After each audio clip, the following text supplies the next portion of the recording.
course.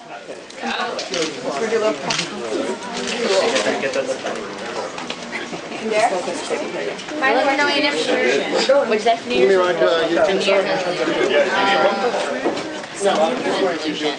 Maybe to like stop talking about things that I want to do and actually like get out there and do it. That's kind of been my biggest goal recently, especially when I'm out on the road. If you could do one life-changing thing next year, what would it be? Life-changing thing. Actually, I want to do a mission trip when I can. I've been planning on going to Indonesia since I was like 8 years old, and it's something that I always want to do. And I was never old enough to go with my church because my church would always go. So that's something that I want to do at some point. What does the song "Obsessed" mean to you? I wrote "Obsessed" because I think that's like what every girl's like fantasy is like to feel is to be like you can't sleep and you can't eat and whatever.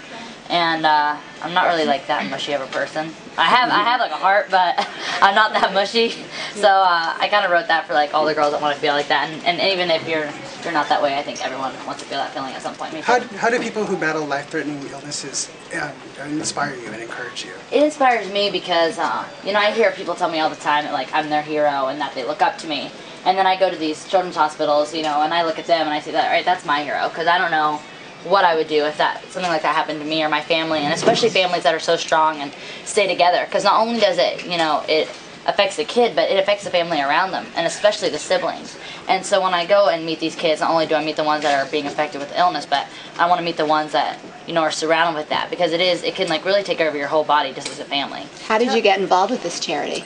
I've been involved with City of Hope for about like 3 years now, and they contacted me because I've always wanted to be involved with something that's like not just for now and not something that's just going to deal with the kids of the present that are dealing with illness, but it's a cure, and it's for the ones that, you know, 10, 15, 20, thousands of years from now, you know, it's affecting them, and they're, you know, they're already fighting for their lives. Your grandfather inspired you to work for this charity, correct? Yeah. And if you could have one more conversation with him right now, what would you want to have? I think I would just ask him, you know, I would want more like guidance. I think there's like so many questions that as you get older, you know, I was like 12 years old when he died, or 13, and so like now as you grow up, I think that's what I would want to ask, you know, how to get involved, and, you know, maybe what his main struggles was on, you know, in his, you know, like final times, maybe what was the most, you know, hard thing for them. And so for the people that are dealing with cancer now, I can, you know, help them more through those times. Have you prepared yourself for that time that you put on the Hannah Montana wig for the last time when you get to the end of the series? Have you thought about what that's going to feel like?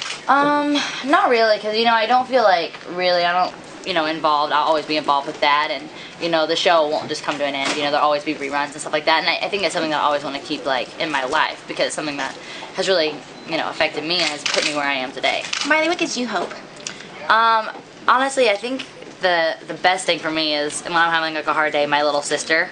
As much as there's times that I'm just like want to like just get her off the bus, and I'm like, I need some time to think and some quiet, but when I see her, and there'll be times that I'll see her wearing something and it'll be exactly what I wore the day before, or the other day I had on like this outfit and literally the next day she had on the exact same thing, and it just makes me smile, because, you know, I hear that from kids that, you know, are fans, but when it's like a little sister, and it encourages me to do, you know, other things, because my little sister's backstage right now at City of Hope, and she's, you know, if she's going to copy me on those things, I want her to copy me on the positive things that I do as well, you know, things that are like a bigger picture. Tell us about your Sex and the City cameo.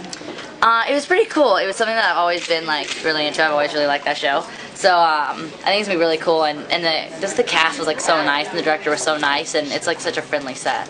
Do you miss being on Twitter? And like, how do you connect to your Hollywood friends when you're not on Twitter? You know, the reason I mostly got rid of my Twitter is because I was just like, I was so, you know, that's what I said, like my New Year's resolution was, that I wanted to take more time to actually do the things that I, you know, say I'm doing, and really do them to the fullest I can, and I don't feel like I was doing that, so I don't really miss it.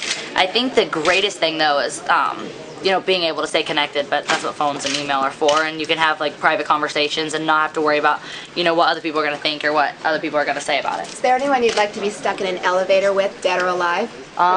Maybe John Lennon. I would ask him for all the rights to his songs, and I would recut them all. Thanks, everyone. Okay.